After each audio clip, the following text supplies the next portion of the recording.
of course it would be 30 and 40 and 50 mile an hour winds on moving day, right?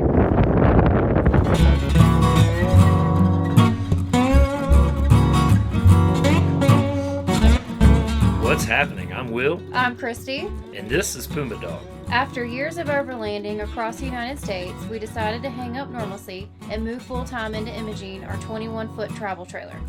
Our goal is to set up base camp in different regions of the U.S. and explore the areas around us. We invite you to join us as we share our adventures of full-time living.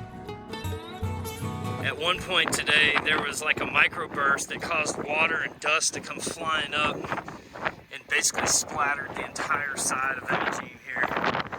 It scared the hell out of Christy and me. Alright, well, we're packed up and ready to roll. We're going to head over to 𝐒𝐿𝐼 or 𝐒𝐿𝐼, something.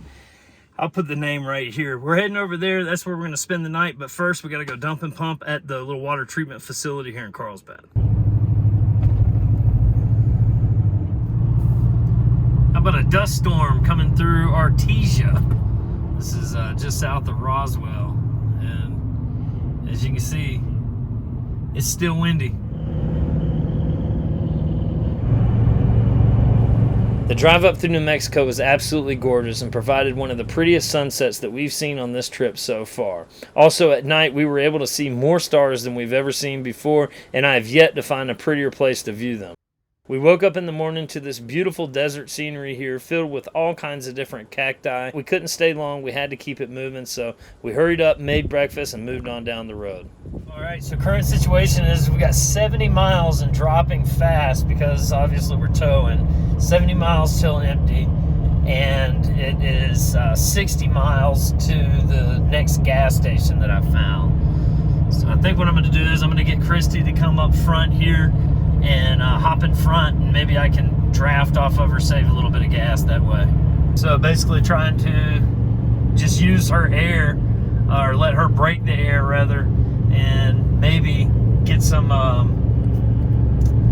drafting action going. I don't know, hopefully. I hope this works. 67 miles, 58 miles to the gas station. And like I said, this thing drops quick because we're towing. Put about 10 gallons in, got about half a tank, and I'm glad that I did, because if not, there's no way that I'd have been able to make it. We still got 30 miles to go, and as you can see, it's already down a quarter of the way, so pretty wild. Also, the trailer, man, is getting hit by dust devils. Yeah, big crosswinds. They're coming down through this mountain here, and one of them just rocked the shit out of the trailer, and kind of scared me a little bit, but yeah, that's the current situation. It's so crazy to me that literally as soon as we passed over into Arizona, the rocks changed. Like, so wild. Just like totally different landscape right across the border. When people talk about the Badlands, they may think of an area in South Dakota. In reality, Badlands are a type of dry terrain that has been extensively eroded over time. A type of terrain that's found all over the western United States, including here in the Petrified Forest National Park, which is located in northeast Arizona and covers nearly 350 square miles.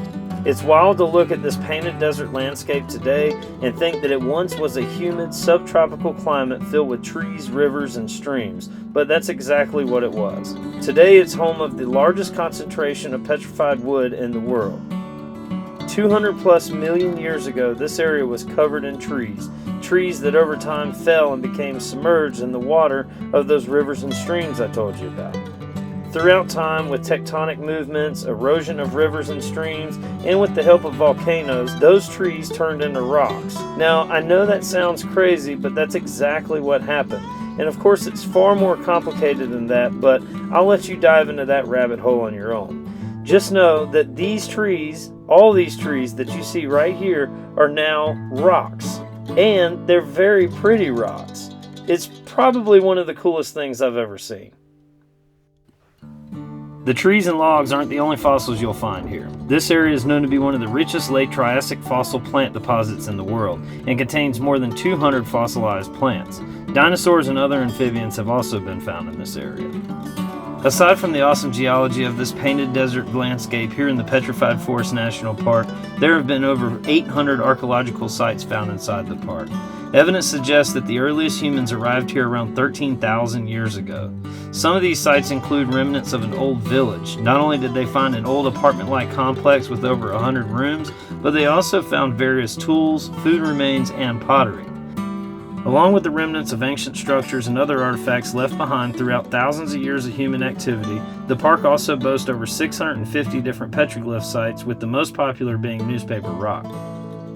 This area has an extremely rich history, and I highly recommend adding it to your places to go if you haven't already been. If you have been, leave a comment down below and let me know what you found most interesting. By far the most interesting piece of information I've learned today and this far in my journey through this world is the fact that where we are in Arizona was located in what is present day Costa Rica, part of Pangaea. That's wild. So all this was underwater, which is part of the process in which made the Petrified Forest. Pretty cool, right?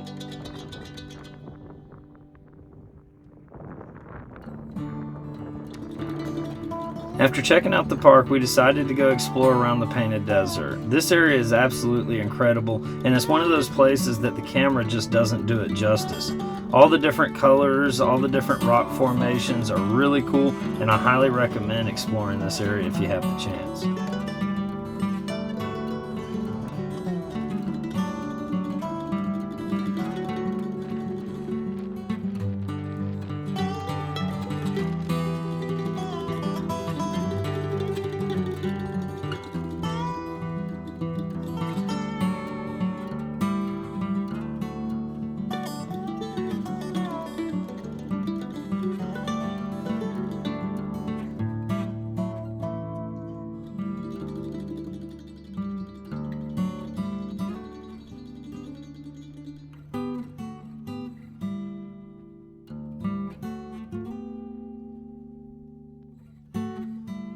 Well, that's going to do it for this short episode of Full-Time Living. I hope that you guys enjoyed the video. If you did, be sure to hit that like button. If you want to follow our adventures, be sure to hit that subscribe button. And until next time, you guys keep hanging in there like a hair on a biscuit. And remember, you can be happy if you've a mind to. Peace, y'all.